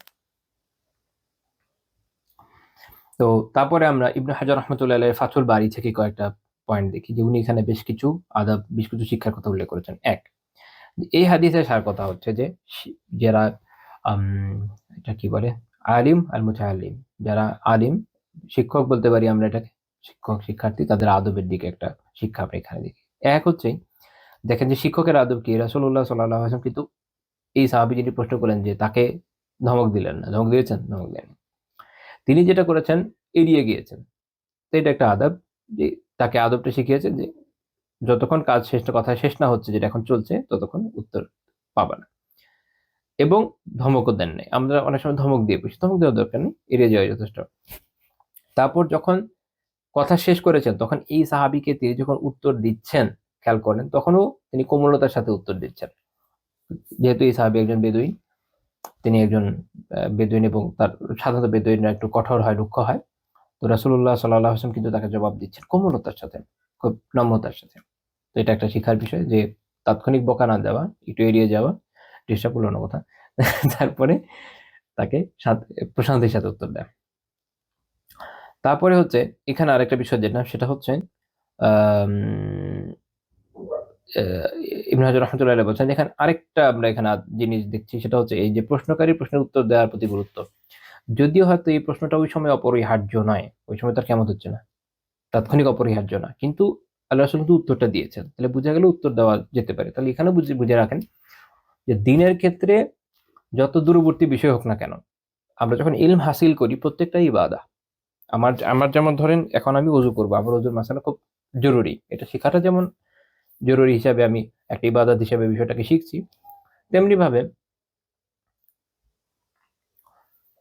আমি যদি এখন জাকাতের মাসালা শিখি, যেখানে আমার জাকাত দেওয়ার কোনো টাকা পয়সাই নাই, তো এই হিসেবে আমার জন্য তাৎক্ষণিক জরুরি না যতটা ওযুর মতো জরুরি, কারণ ওযু তো আমি প্রতিদিনই করি, প্রত্যেক ওয়াক্তে করি। জাকাত তো প্রত্যেক ওয়াক্তের কথা পুরো জীবনও দিইনি। এখন এটা আমার জন্য এক হিসাবে তুলনামূলক কম প্রয়োজনীয়, কিন্তু ইলম হিসাবে যখন আমি শিখবো তখন কোনো সমস্যা নেই, আমি অবশ্যই শিখবো, এটা আমার একটা ইলম। ইলম হিসাবে যখন আমি অর্জন করছি, এটা আমার জন্য ইবাদা। তেমনি আমার শিক্ষক যদি তিনি যখন শিখাবেন তার জন্য ইবাদা। তো কাজী ওই সময় যদিও কিয়ামত কায়েম হয়ে যাচ্ছে না, এখন পর্যন্ত হয়নি, হইতে দেরি আছে, তো এর কিন্তু তার বলে ইলম তো কেউ বঞ্চিত থাকবে না, তাকে শিখতে হবে। রাসূলুল্লাহ সাল্লাল্লাহু আলাইহি ওয়াসাল্লাম কিন্তু প্রশ্নের এই জন্য উত্তরটা দিলেন এবং শিখালেন, যেটা এখানে বোঝা গেল। আর শিক্ষার্থীর একটা আদব যেটা এখানে পাওয়া গেল, সেটা হচ্ছে এই, যখন শিক্ষক অন্য কাজে ব্যস্ত থাকবেন, একটা হলো প্রশ্ন করবে না, যেটা আগে বলেছি। আর যখন দেখছে যে না, উনি প্রশ্ন এড়িয়ে যাচ্ছেন, এটা নিয়ে আর তাকে ইরিটেট করবে না, বসে থাকবে। পরে যখন কাজ শেষ হবে, তখন আবার যদি উনি ভুলে যান, আবার প্রশ্ন করে দিবে, আবার হতে পারে যে শেষ হওয়ার পরে উনি জিজ্ঞেস করলেন, এই উত্তর দিলেন। এটা খেয়াল রাখতে হবে। এটা শিক্ষার ক্ষেত্রে, ফতোয়া বিচার করতে সব ক্ষেত্রে প্রযোজ্য হয়। আচ্ছা, এরপরের বিষয়ে আরেকটা এখানে শিক্ষা পাওয়া গেল যে কেউ যদি কোনো শিক্ষকের হোক, আলিমের হোক, দায়ীর হোক কথা বুঝতে না পারে, তখন আরেকবার প্রশ্ন করার বৈধতাও এখান থেকে পাওয়া গেল, সেটাও যে আদাবের মধ্যে পড়ে তা পাওয়া গেল। কারণ এই সাহাবী দেখেন আবার জিজ্ঞেস করেছে যে, কি জিজ্ঞেস করেছেন, যে কিভাবে ওই আমানতটা নষ্ট হবে, কারণ উনি যখন শুনছেন যে আমানত নষ্ট হবে, কিভাবে নষ্ট হবে এটা ওনার তাৎক্ষণিক উনি বুঝেননি। তো উনি এই জন্য জিজ্ঞেস করছেন যে কিভাবে নষ্ট হবে, কাইফা ইদাআতুহা, কিভাবে নষ্ট হবে। তো ইবনু হিব্বান রাহমাতুল্লাহি আলাইহি এটা সহিহে এই হাদিস যখন এনেছেন, একটা অধ্যায় করেছেন, উনি বলছেন কি, অধ্যায়টা হচ্ছে এরকম, ইবাহাতা ইফা ইল মাসউলি আনিল ইজাবা আল ফাওরি। সেটা হচ্ছে প্রশ্নকর্তা প্রশ্ন করার সাথে সাথে উত্তরদাতাকে তাৎক্ষণিক উত্তর না দেওয়া যে বৈধ, এই বিষয়ে উনি উল্লেখ করেছেন। অর্থাৎ প্রশ্নকর্তা এখন উত্তর দিল না, পরে কখনো দিবে, এটা বৈধ হওয়ার দিকে উনি ইঙ্গিত করেছেন। এই হাদিসের মাধ্যমে একটা শিক্ষা নিয়েছেন। ইবনে হাজার রহমাতুল্লাহ বলছেন এটা সব ক্ষেত্রে প্রযোজ্য না, আমরা একটু পর একটা উদাহরণ দেখব যে সব ক্ষেত্রে আসলে প্রযোজ্য না, তবে এটা অধিকাংশ ক্ষেত্রে ঠিক আছে। আচ্ছা, তারপরে ধরেন এখানে আরেকটা শিক্ষার বিষয় দেখেন, সেটা হচ্ছে কি জানেন, সুন্দর প্রশ্ন করা। সুন্দর প্রশ্ন করা। কারণ আপনি যখন সুন্দর প্রশ্ন করবেন উত্তর সুন্দর আসবে। প্রশ্নই যদি ভুল করেন তখন উত্তরদাতা তিনি উত্তরটা ভালো মতো দিবেন কিভাবে? মানুষ এমন অদ্ভুত অদ্ভুত প্রশ্ন করে, অনেক সময় বুঝতেও কষ্ট হয়ে যায় যে কি বলতে চাচ্ছেন উনি। তো এই জন্য প্রশ্নটা সুন্দর হওয়া জরুরি, সেজন্য নিজের ভাষাটাও ঠিক করা জরুরি, যেন আমরা প্রশ্নটা ঠিক মতো করতে পারি। কারণ আমি যদি আসলে আমার মূল যে মনোভাব সেটাকেই বহন করতে না পারে আমার প্রশ্ন, তাহলে কিভাবে আমার উত্তরটা আসবে? এই জন্য হাসান আল বাসরি রহমতুল্লাহ আলাইহির একটা উক্তি ইমাম ইবনে দুনিয়া রাহিমাহুল্লাহ ইসলাহুল মাল কিতাবে উল্লেখ করেছেন, সেটা হচ্ছে হুসনুস সুআলি নিসফুল ইলম। সুন্দর প্রশ্ন হচ্ছে ইলমের অর্ধেক। হুসনুস সুআল নিসফুল ইলম, সুন্দর প্রশ্ন হচ্ছে ইলমের অর্ধেক। এটা শিখে রাখেন। আহ, আমাদের অনেক ইমামের এরকম কিতাবাদি আছে যেখানে দেখা গেছে যে ছাত্ররা যে প্রশ্ন করছেন ওনারা একটা উত্তর যে দিচ্ছেন সেটা ইলমে একটা গুরুত্বপূর্ণ বিষয় হয়ে আছে। মানে প্রশ্ন উত্তর ইলম। যেমন ধরেন ইমাম আহমদ বিন হাম্বল রাহিমাহুল্লাহ তাআলার যে মাসাইলগুলো সংকলিত হয়েছে, যেটা ওনার ছাত্ররা সংকলন করেছেন, ওনার ছেলে সলেহ রাহিমাহুল্লাহ তাআলা সংকলন করেছেন, বেশ কয়েকজন মিলে করেছেন। যে ওখানে আপনারা এরকম দেখবেন যে অনেক প্রশ্ন করছেন, প্রশ্নের পিঠে উত্তর দিচ্ছেন, প্রশ্নের পিঠে উত্তর দিচ্ছেন। এমনভাবে ইসহাক বিন রাহওয়াই রাহিমাহুল্লাহ তাআলার ক্ষেত্রে এটা আছে, আবু হানিফা রাহিমাহুল্লাহ তাআলার ক্ষেত্রে আছে প্রশ্নের পিঠে উত্তর। সাম্প্রতিক সময়ে যেমন ধরেন শেখ উসাইমিন রহমতুল্লাহ যে কিতাব আশরাহুল মুমতি, এটা যদি পড়েন দেখবেন যে ওখানে এরকম প্রশ্ন উত্তর আছে। অর্থাৎ জাদুল মুস্তাকনির ব্যাখ্যা উনি করার পরে ছাত্ররা যখন প্রশ্ন করছে উনি উত্তর দিচ্ছেন। ওখানে খুব সুন্দর সুন্দর প্রশ্ন উত্তর আছে। শেখ আলবানী রাহিমাহুল্লাহ তাআলার মাওসুয়া, ওনার যে ওভারঅল কাজের বিষয়কোষ আছে, আকীদা বিষয়ক, ফিকহ বিষয়ক, হাদিস বিষয়ক কিভাবে, তো এই বিষয়কোষ, এই যে বিষয়কোষগুলো এখানে এরকম বিভিন্ন প্রশ্ন আছে, এগুলো খুব ইন্টারেস্টিং। মানুষের প্রশ্ন থেকে অনেক কিছু দেখা যায়। সেই প্রশ্ন হয়, তারপর উনি সুন্দর উত্তর দিচ্ছেন, তো নিজের ইলম বাড়ে। আচ্ছা এইভাবে প্রশ্ন হয়, এইভাবে উত্তর হয়, মাশাআল্লাহ সুন্দর। এই জন্য প্রশ্ন উত্তর খুব গুরুত্বপূর্ণ, যে কত সুন্দর প্রশ্ন করছেন, কত সুন্দর ওরকম সুন্দর উত্তর আসবে। কারণ আলেম তো শিখাইতেই চান, আপনার যদি প্রশ্ন ঠিক মতো না হয় কিভাবে শিখাবেন? আচ্ছা, তো এই হাদিসের উপর ভিত্তি করে ইমাম মালিক এবং আহমদ রাহিমাহুল্লাহ এবং অন্যান্য ওনাদের কথা হচ্ছে এটা, যে যদি খুতবা চলাকালীন কেউ প্রশ্ন করে তখন সে খুতবাকে কি করবে না, থামিয়ে দিবে না, বরং খুতবা শেষ করে তারপর উত্তর দিবে। তবে জুমহুর আলেমরা একটা কথা বলে যে দুই ধরনের খুতবা হয়। একটা হচ্ছে ওয়াজিব খুতবা, যেমন জুমার খুতবা, সেটাতে ঠিক আছে। আরেকটা হচ্ছে কি সাধারণ আলাপ আলোচনা, এটাও তো খুতবাই, বক্তব্য। তো এরকম ক্ষেত্রে যদি কেউ করে, তখন যদি কারো খুব জরুরত থাকে, ওই মানে এখন জরুরি বিষয়, তখন উত্তর দিয়ে দিবে তার। আর যদি জরুরি না হয় তাহলে এজ ইউজুয়াল কথা শেষ করে দিবে, ডিপেন্ড করে সিচুয়েশনের উপরে। এক্ষেত্রে একটা ইন্টারেস্টিং বর্ণনা আছে আবু রিফাআ রাদিয়াল্লাহু তাআলা আনহুর, সহিহ মুসলিমের 876 নম্বর হাদিস। আবু রিফাআ রাদিয়াল্লাহু তাআলা আনহু বলছেন, ইনতাহাইতু ইলা নবী সাল্লাল্লাহু আলাইহি ওয়াসাল্লাম ওয়া হুয়া ইয়াখতুবু, আমি নবী সাল্লাল্লাহু আলাইহি ওয়াসাল্লামের কাছে গেলাম, তখন খুতবা দিচ্ছেন। ফাকালতু ইয়া রাসূলুল্লাহ রাজুলুন গারীবুন, বললাম ইয়া রাসূলুল্লাহ, আমি একজন অপরিচিত মানুষ, স্ট্রেঞ্জার, ট্রাভেলার, আসছি আপনার কাছে। ইয়াসআলু আন দীনিহি, আপনার কাছে এসেছে সে কি করতে? ইয়াসআলু আন দীনিহি, তার দিন সম্পর্কে জানতে। লা ইয়াদরি মা দীনুহু, সে জানেই না তার দিন কি। অর্থাৎ উনি একদমই দিন সম্পর্কে অজ্ঞ, দিন জানতে এসেছেন, ইসলাম কি জানতে এসেছেন। অনেক গুরুত্বপূর্ণ বিষয় কিন্তু এটা একটা মাসআলা আছে, একটু পরে বলবো। তো নবী সাল্লাল্লাহু আলাইহি ওয়াসাল্লাম তার দিকে অভিমুখী হলেন। উনি বলছেন যে আকবালা আলাইয়া রাসূলুল্লাহ সাল্লাল্লাহু আলাইহি ওয়াসাল্লাম, আল্লাহর রাসূল তখন আমার দিকে ফিরলেন। ওয়া তারাকা খুতবাতাহু হাত্তা ইনতাহা ইলাইয়া, নবী সাল্লাল্লাহু আলাইহি ওয়াসাল্লাম তার খুতবা ছেড়ে আমার কাছে আসলেন। ফাউতিয়া বিকুরসিয়্যিন, তারপর একটা চেয়ার আনালেন। আল্লাহ রাসূলের জামানায় চেয়ার ছিল না, কেউ কে মনে করে ছিল। ফাউতিয়া বিকুরসিয়্যিন, তিনি একটা চেয়ার আনালেন। হাসিবতু কাওয়াইমাহু হাদিদ, আমার মনে হয় যে ওটার যে ভিতগুলো ছিল ওগুলো ছিল লোহার, তো লোহার চেয়ার। ক্বালা ফাকাআদা আলাইহি রাসূলুল্লাহ সাল্লাল্লাহু আলাইহি ওয়াসাল্লাম, আল্লাহ রাসূল তাতে বসলেন। ফাজাআলা ইউআল্লিমুনি মিম্মা আল্লামাহুল্লাহ, আল্লাহ তাআলা তাকে যা শিখিয়েছেন তা তিনি তখন আমাকে শিখালেন। শেখানো শেষ। সুম্মা আতা খুতবাতাহু ফাআতাম্মা আখিরাহা, এরপর তিনি গিয়ে তার খুতবাকে পূর্ণ করলেন। ইমাম নববী রাহিমাহুল্লাহ তাআলা সহিহ মুসলিমের ব্যাখ্যা, ওনার যে আল মিনহাজ, সেখানে এটার ব্যাখ্যা করতে গিয়ে বেশ কিছু শিক্ষার বিষয় এনেছেন। এক, যে এই যে সাহাবী আবু রিফাআ রাদিয়াল্লাহু তাআলা আনহু, তার ক্ষেত্রে দেখেন যে তিনি কত সুন্দর ভাষায় প্রশ্ন করছেন, যে আপনার কাছে একজন আগন্তুক এসেছে যে তার দিন সম্পর্কে জানে না, জানতে চায়। এই যে যেটা বলা যেতে পারে যে কথার ক্ষেত্রে নম্রতা, বিনয়, সৌন্দর্য, এটা যে মুস্তাহাব, এটা এখান থেকে বোঝা গেল। ইমাম নববী রাহিমাহুল্লাহ তাআলা বলছেন। দ্বিতীয়ত এখান থেকে এটা দেখা গেল যে নবী সাল্লাল্লাহু আলাইহি ওয়াসাল্লামের মুসলিমদের প্রতি যে ভালোবাসা, তাদের প্রতি নম্রতা, কোমলতা, তাদের প্রতি তার যে দয়া, বিনম্রতা সবকিছু এখান থেকে আসে। যে তিনি কিভাবে তার অন্য কাজ ছেড়ে একজন সাহাবী যিনি তখনও তো ইসলাম জানেন না, ইসলাম জানতে এসেছেন, তাকে ইসলাম জানানোর জন্য তাৎক্ষণিক এসেছেন। ইসলাম সম্পর্কে জানতে চেয়েছে একজন, আর আমি অন্য কাজ নিয়ে ব্যস্ত থাকবো, এটা উনি করেননি। এখান থেকে আরেকটা বিষয় গেল, আসলো সেটা হচ্ছে যেটা আমি এর আগে আপনাদের একবার বলেছি, শরীয়তের মূলনীতি কি? সবচেয়ে গুরুত্বপূর্ণ কাজ আগে, তাকদিমু আহাম্মিল উমুরি, সবচেয়ে গুরুত্বপূর্ণ যেটা হয় সেটাকে সবার আগে প্রাধান্য দেওয়া। যেহেতু উনি দিনের খুব গুরুত্বপূর্ণ বিষয় সম্পর্কে জানতে এসেছেন, দিন সম্পর্কে জানতে এসেছেন, তাই অন্যান্য কাজের থেকে এটা প্রাধান্য পাবে, তাই তিনি এখানে এসেছেন। আমরা অনেক সময় এই নীতিটা ফলো করি না। মনে রাখবেন যে আপনি যখন এই যে আহাম ফাল আহাম, সবচেয়ে গুরুত্বপূর্ণ আগে, তারপরে তারপরে এভাবে করবেন, দেখবেন যে কাজ গুছিয়ে যাবে।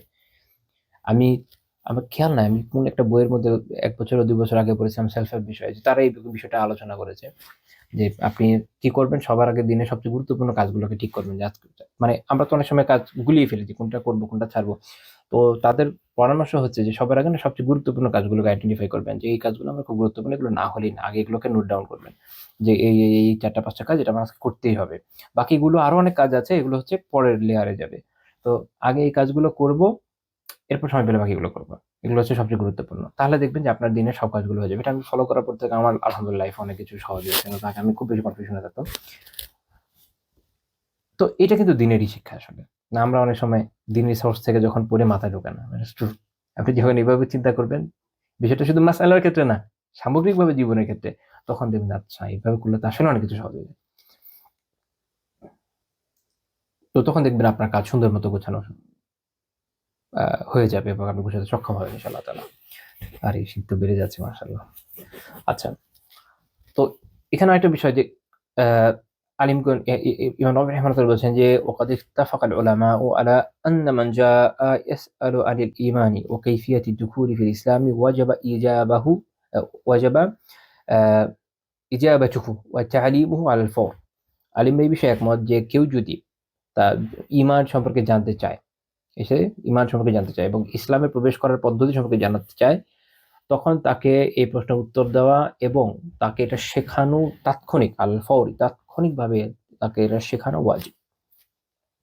তো কাজী রাসূলুল্লাহ সাল্লাল্লাহু আলাইহি ওয়াসাল্লাম এই যে মাসালাটাও শিখিয়ে দিলেন, এটা একটা দলিল যে অন্য কাজের থেকে যেটা মুস্তাহাব ওটা বাদ দিয়ে ওয়াজিবের দিকে ধাবিত হওয়া। আমরা অনেক সময় কি করি, ওয়াজিব বাদ দিয়ে মুস্তাহাবের দিকে ধাবিত হই। এখান থেকে সতর্ক থাকতে হবে। ক্রমধারা আছে, ইসলামে একটা ক্রমধারা আছে, এই আমল সবচেয়ে গুরুত্বপূর্ণ, আগে এটা করতে হবে, যেটা ওয়াজিব এটা আগে, মুস্তাহাব তো আমরা পরে। আচ্ছা, ওয়াজিবের জন্য মুস্তাহাব ছাড়া যায়, মুস্তাহাবের জন্য ওয়াজিব ছাড়া যায় না। আচ্ছা, আর আরেকটা হচ্ছে যে রাসূলুল্লাহ সাল্লাল্লাহু আলাইহি ওয়াসাল্লামের এমনিতে তো এটা ওনার স্বভাব না যে উনি চেয়ারে বসবেন, উনি সাধারণ চেয়ারে বসতেন না। বাট এই একটা ঘটনা পাওয়া যাচ্ছে যে উনি চেয়ারে বসেছেন। কেন? ইমাম নবী রাহিমাহুল্লাহ ব্যাখ্যা করছেন যে উনি অন্য সবাইকে দেখানোর জন্য, ১, ২ নম্বর হচ্ছে এখানে যেহেতু অনেক গুরুত্বপূর্ণ কিছু বিষয় আলোচনা হবে, যেহেতু অন্যরাও এটা দেখে এবং শিখতে পারে, অন্যরাও যেন দেখে এবং শিখতে পারে, এই জন্য রাসূলুল্লাহ সাল্লাল্লাহু আলাইহি ওয়াসাল্লাম এই চেয়ারে বসে তাকে বললেন। তাহলে সবাই দেখলো যে উনি এটা বলছেন এই বিষয়গুলো, আর কি কি শেখাচ্ছেন এটাও তারা জানতে পারলো, যাতে শিক্ষাটা ব্যাপক হয়। তো এই হচ্ছে এই হাদিসের শিক্ষা। এরপর আমাদের ১৭ নম্বর পয়েন্ট, কখনো কখনো তিনি কথার মাধ্যমে না দিয়ে আমলের মাধ্যমে জবাব দিতেন, যেন প্রশ্নকারী বিষয়টা নিজেই জেনে যায়। এমন অনেক বিষয় আছে যে বিষয়কে আপনি আসলে মুখে বলে অত ভালো বুঝাতে পারবেন, যত দেখিয়ে দিতে পারবেন। একটা হাদিস, এই হাদিস আমি মুয়াত্তা থেকে উল্লেখ করছি, ইমাম মালিক রাহিমাহুল্লাহর মুয়াত্তা থেকে, একদম শুরুর দিকে হাদিস, ৬ নম্বর হাদিস। তবে এটা ইমাম আহমদ রাহিমাহুল্লাহ তাআলা উল্লেখ করেছেন সহিহ বুখারী এবং মুসলিমের শর্তে সহিহ সনদে, এবং আমাদের অন্যান্য বড় বড় ইমাম যারা ফিকহের ইমাম, তারা আমাদের কিতাবে উল্লেখ করেছেন গুরুত্বপূর্ণ একটা হাদিস। আতা বিন ইয়াসার বর্ণনা করছেন রাহিমাহুল্লাহ তাআলা যে একজন ব্যক্তি রাসূলুল্লাহ সাল্লাল্লাহু আলাইহি ওয়াসাল্লামের কাছে আসেন। এটা ইমাম মালিক রাহিমাহুল্লাহ যে বর্ণনা করেছেন, এটা সনদ মুরসাল, সাহাবী নাম আসেনি, তবে অন্যান্য কিতাবে আসছে। আচ্ছা, তো আচ্ছা আমি তাহলে মুয়াত্তা থেকে নিলাম কেন? বারকার জন্য। মুয়াত্তা সবার আগে সংকলিত কিতাব। আচ্ছা, তো একজন ব্যক্তি অর্থাৎ একজন সাহাবী হবেন, যা রাজুলুন ইলা রাসূলিল্লাহি সাল্লাল্লাহু আলাইহি ওয়াসাল্লাম, একজন ব্যক্তি, একজন সাহাবী রাসূলুল্লাহ সাল্লাল্লাহু আলাইহি ওয়াসাল্লাম কাছে এসে জিজ্ঞেস করলেন কি, ফাসাআলাহু আন ওয়াক্তি সলাতি সুবহি, ফজরের সালাতের ওয়াক্ত সম্পর্কে জিজ্ঞেস করলেন। এখন দেখেন, ফজরের সালাতের ওয়াক্ত এমন একটা বিষয়, মৌখিকভাবে বললে অনেক সময় বোঝানো সম্ভব না, যদি আপনি সরাসরি প্র্যাকটিক্যালি দেখান তুলনামূলক অনেক কার্যকর। ফাসাকাতা আনহু রাসূলুল্লাহি সাল্লাল্লাহু আলাইহি ওয়াসাল্লাম, আল্লাহর রাসূল তার থেকে চুপ থাকলেন।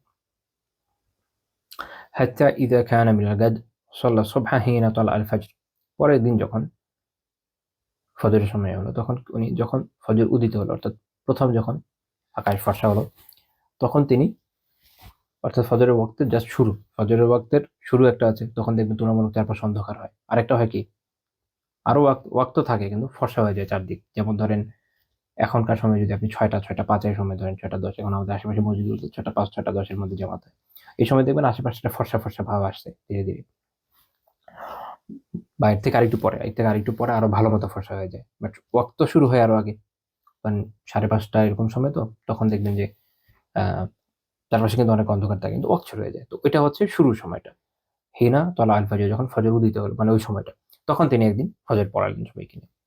ثم صلى الصبح من من الغد من الغد بعد أن أسفر। এরপরে তিনি পরে আরেকদিন ফজর হওয়ার পরে পড়লেন হলো যখন بعد أن أسفر, ফসা হওয়ার পরে।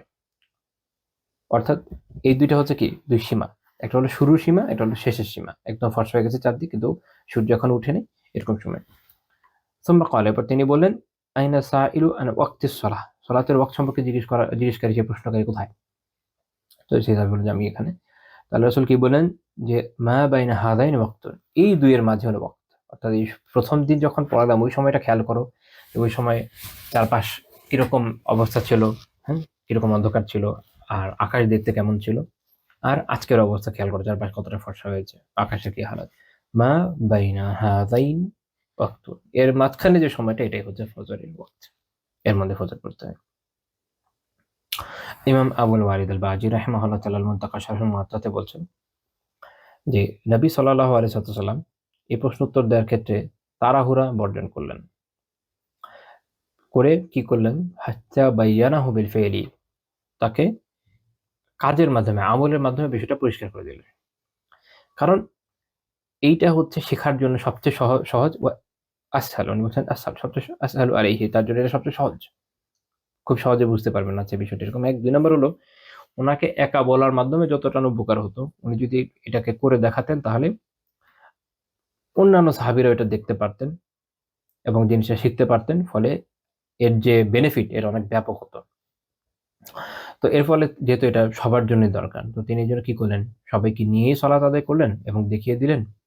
ফলে সবাই জানতে পারল। এখন যেই সাহাবী প্রশ্ন করেছিলেন, তিনি কিন্তু এই হাদিসের বর্ণনাকারী নন, বর্ণনাকারী অন্যজন। তাহলে দেখেন বেনিফিট কিন্তু আসলেই আছে। আরেকজন সাহাবী যিনি এটা দেখলেন, তিনি উপকৃত হলেন, আমাদের কাছে পর্যন্ত বর্ণনা আসলো, আলহামদুলিল্লাহ।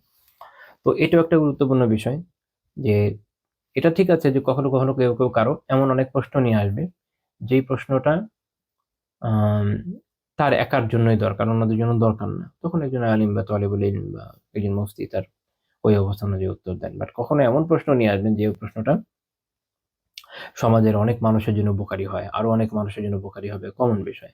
তখন এটা খুব সুন্দর হয় যদি সবাইকে এটা জানানো যায়। তো এখনকার তো আলহামদুলিল্লাহ অনেক মাধ্যম আছে। এখন মানুষ ওয়েবসাইটে দিতে পারে, এখন মানুষ ভিডিও করতে পারে, সো অন, যাতে সবার উপকার হয়। বাট কখনো কখনো এরকম জায়গায় এমন সব প্রশ্ন উত্তর আসে, এটা সবার জন্য উপকারী না। আবার কখনো কখনো কিছু বিষয় আছে যেটা কিন্তু আম সাপেক্ষ, আপনি বলতে পারেন যে আপেক্ষিক, আপেক্ষিক। অর্থাৎ দেখা যায় যে এই প্রশ্নটা এই ব্যক্তির জন্য উত্তরটা এটা ঠিক আছে, কিন্তু সেম সিনারিওতে আরেকজনের জন্য উত্তর ভিন্ন হবে। ভিন্ন কোনো উসুলের কারণে, ভিন্ন কোনো মূলনীতি আছে এখানে ক্রিয়াশীল, অন্য কোনো দলিল আছে তার জন্য। তো এটা অনেক সময় কিন্তু আম মানুষ বুঝে না। তারা যখন এটা দেখে, আমার নিজের এরকম অনেকগুলো অভিজ্ঞতা হয়েছে। দেখা যায় চাচা অমুক এটা বলেছে, তাহলে আমি এই ক্ষেত্রে এটাই করি। কিন্তু এটা হয়তো তার জন্য প্রযোজ্য না। কিন্তু কেন যে প্রযোজ্য না, এটা তো আর সে বুঝে না। তো এটাও খেয়াল রাখা দরকার। তো যাই হোক, আজকে আমি আলোচনা এই পর্যন্তই রাখছি। সুবহানাকা আল্লাহুম্মা বিহামদিকা লা ইলাহা ইল্লা আনতা আস্তাগফিরুকা ওয়া আতুবু ইলাইক। আল্লাহ তাআলা তৌফিক দিলে আমরা ইনশাআল্লাহ আগামী দিনের পরবর্তী পয়েন্ট থেকে আলোচনা শুরু করব।